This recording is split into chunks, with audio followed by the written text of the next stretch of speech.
ఒకప్పుడు చీకటితో నిండిన లోకంలో దేవుడు ఒక అద్భుతమైన కథను మొదలుపెట్టాడు.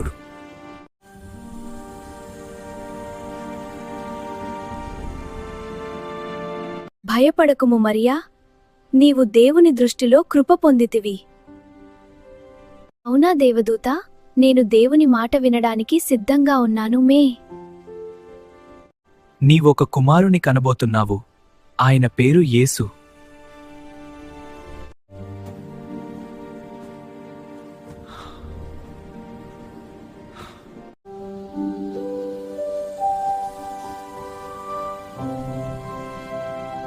భయపడకండి, మీకు ఒక గొప్ప సంతోష వార్త.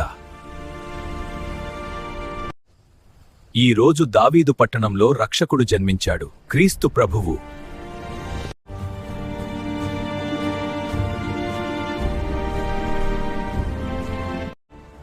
ఇది ఒక రాజు జన్మించిన సంకేతం.